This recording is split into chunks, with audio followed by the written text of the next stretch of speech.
Hello, everyone, and happy Friday. This is your weekly video message for October 14th, 2022. It's kind of a long one, so I'm going to jump into it. I don't have any guest speakers today, but I will be having some coming up, so just hang on for that.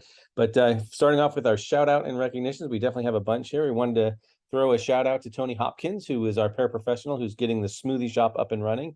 It's about to get kicked off. We've been putting a lot of time and effort into updating the actual site itself and getting our kids trained on how to work in there.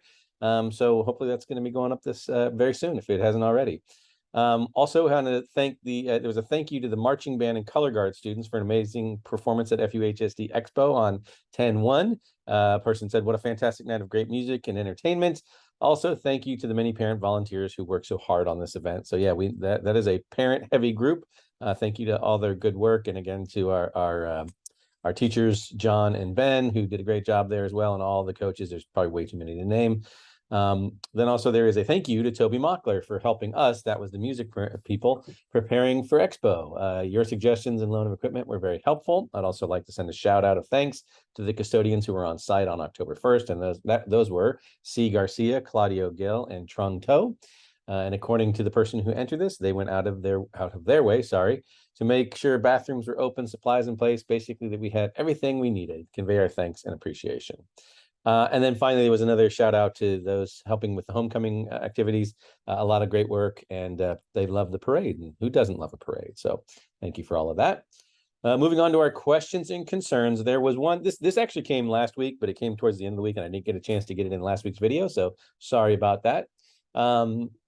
But this one was asking about, are there information about how our students do in National Merit Scholars compared to other schools? How do we do on AP exams compared to other schools? We honestly put all that information on our school plan. And so actually, I should say profile. Sorry, I'll fix that for the PowerPoint. School profile, and that's located on the website under college and career page. And that's what we send out to colleges so they see what's going on. I'll be honest, we don't sit down and compare ourselves to other schools in the district. It's not something that we find valuable or important. Other people might, but it's not something that we are striving to look at and do. But if you want to see how our kids did, you are more than welcome to check out that school profile. Having said that, though, we're definitely proud of the results. We'll continue to do everything we can to make sure that kids are prepared and doing well. But again, that is not what we base our success on. But I know that other people might. But again, all that information is on the school profile. And right under that was a question about why is it so difficult to sign up for tests like the SAT? Is there an SAT at Homestead? The College Board, first of all, sets up all the dates, so we don't really have any control over that. They are an outside entity, and they run their business as they see fit. In our district, we have a testing center for this SAT, and it's at Monte Vista. The tests are open to anybody as per the College Board policy. So you got to jump on there, and space is limited, and it's part of that's just the number of rooms that could be available or proctors at a given date and people interested in signing up at that particular time. So we do not have an SAT here at Homestead, but again, it's growing. It can be a hard thing to jump onto. So again, you got to make sure you pay attention to when those windows open up and try and jump on there and get signed up. And again, this is not something that we're benefiting from, that we're organizing. Really, it is something that we're helping provide as a service, and by having it at Monte Vista, that's the service we provide to students in our district. But there is some limitations in terms of space, so I know that can be difficult, so sorry we can't help you there. There was a question about the policy and procedure of when a student is falsely accused of something. There was a discipline incident where a student was accused of something, and they turned out it was a false accusation and they mistaken identity kind of thing. So the parents were asking about that. So I'm not going to explain the details of that, but I'll kind of generically go into what happens with investigation and all that kind of stuff. So we are obligated once a kid comes to us to say there's an incident or a concern or a problem, a theft or whatever it might be. We definitely have to go and investigate. So we will not discuss individual discipline incidents in public. We can't tell the family about what happens to that particular person, but what happens is we are obligated to investigate those things that are brought to us within reason, right? If someone's coming to us saying, I know who shot Kennedy, we're not going to worry about that because that's outside of our jurisdiction. But if like, hey, this incident happened to me on campus, then I'm going to be dealing with, we'll be dealing with it, and we'll be looking into it.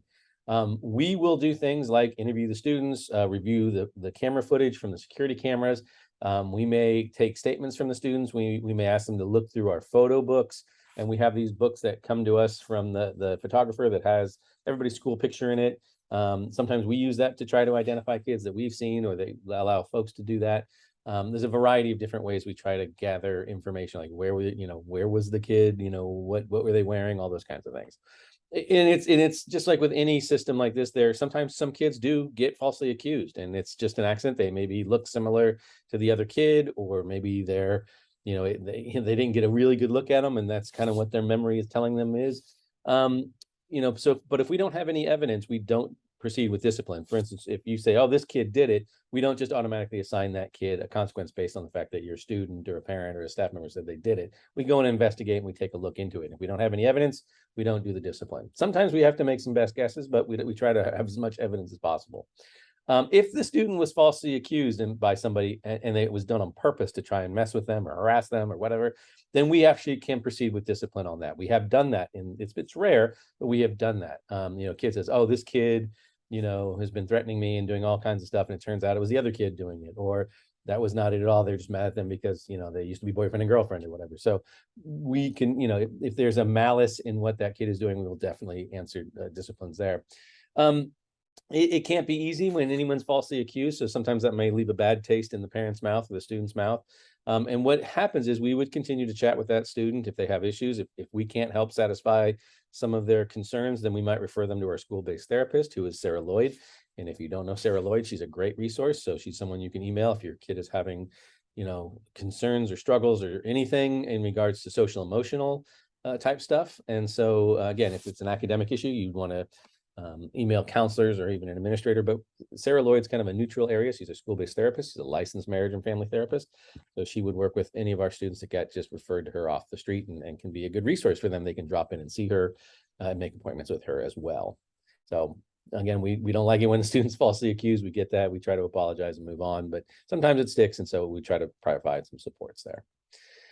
A concern in my survey was brought up about specifically office staff and security staff complaining about kids. That's what it said. And it said, please give me a public or private response. But again, there was no name attached to it. So I can't give you any details right now because I don't know enough. But if you would please email me or call me or even send more information in the survey, I'll be happy to try and respond and do it privately. But please, again, reminder for everybody, if you're going to send me something that says, please give me a private response, please put the number or the name or an email or something there so I can get back to you. So definitely would like to learn more about this, because that's not something that we would condone. So please send me more info.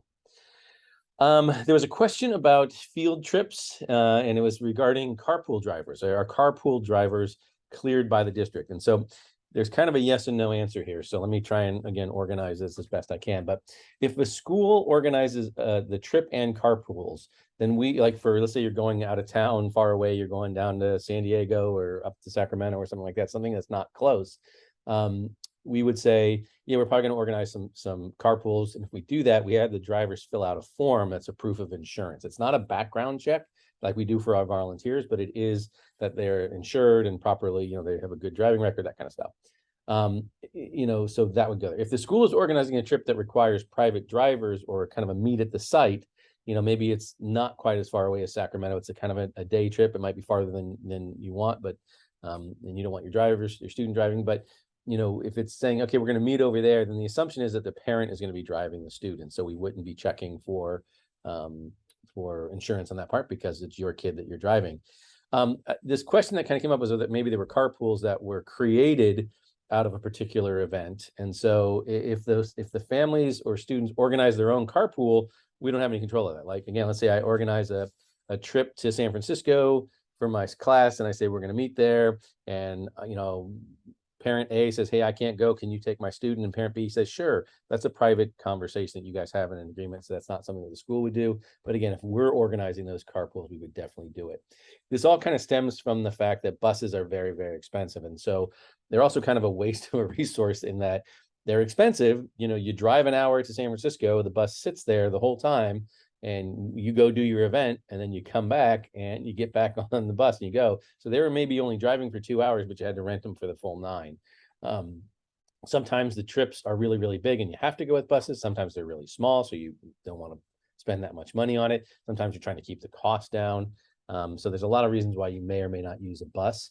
And so, again, I don't know that hopefully it kind of answers it, but in some cases, if the carpools were organized by, families and students, you kind of on your own. If it's organized by the school itself, then that's something we would be checking a little bit further into. I felt like I was rambling there, so I hope I was doing okay on that one. Again, just wanted to be aware that we're in the process of having some new administrators come to campus, and we're getting some due dates here. Not due dates, but arrival dates. So Elder Fagundes, who's going to be our new facility manager, is coming from Eastside San Jose. He's going to be starting on October 17th, and our current facility manager, Toby Mockler, is going to be staying here for about 2 weeks until the end of the month and help him transition in. Then Toby transitions off to the district office. Paula Mockler, who name sounds familiar because they're married. She's actually going to be coming, coincidental, they aren't moving because of each other, but Paula is going to be coming over here from FHS to take the opening created by Brian Dong, so she'll be here on the 20th. Brian will be moving over around the 24th. So some new faces going to be showing up on our campus, and those will be some of our new guest stars that'll show up here. So I'm going to definitely introduce them to all of you here soon.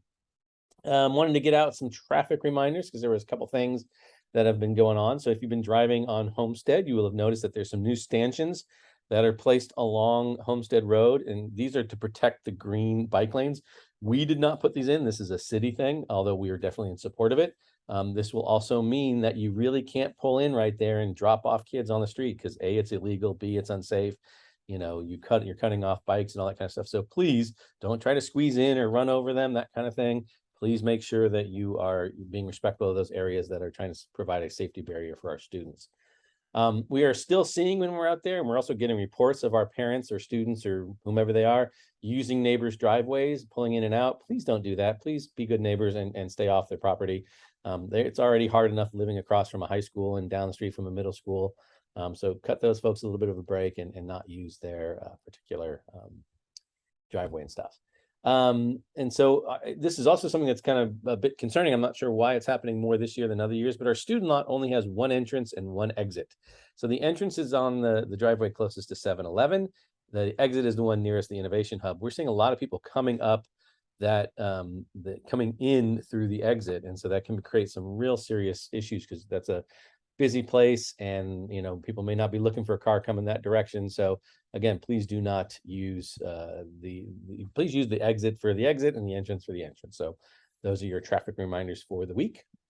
Important dates. Again, I kind of went far out this time because we're kind of in the middle of the semester here, and we're getting close to the end of the semester. So there's a lot of stuff happening here, a lot of it having to do with holidays and breaks and that kind of stuff. But just a reminder, we don't have school on Monday. So again, we'll have our regular Tuesday, Wednesday, Thursday, Friday schedule. So, but no school on Monday. There is an advisory happening in 2 weeks. That's for the Latino Heritage Month. That is a topic change. So that's a new one we're adding in there. Senior panoramic picture is still happening on November 2nd. So seniors, get ready for that. We had also mentioned that coming up is the last day of this, or not, actually I hadn't mentioned this, last day of the second grading period. This is when progress reports come out. And again, as a reminder, progress reports are a snapshot. They're not a final grade. It's meant to be like, hey, your kid's grade is low, your kid's grade is high, and let's be careful moving forward for the rest of the semester. If you have goals of where you want your grades to be or what you don't want them to fall to, it's an indicator for that. But they're not final until the end of the semester. We do not have school on Friday, 11/11. There is a special schedule that's going to be leading up to that. We'll get into that when we get closer. There's no school on the 24th and 25th for Thanksgiving break. Again, also a special schedule leading up to that, but I'll discuss that when we get a little closer. We'll have another advisory coming up on the December 7th. It's another one of the ones created by the mental health team in the district folks. And it's about Title IX, social awareness and harassment. Definitely a topic that all our high school kids need to be aware of and make sure they're not doing. We have a Blacklight rally coming up in the middle of December there, right before finals week. So finals are coming up that week of the 19th. The 22nd is the last day of first semester.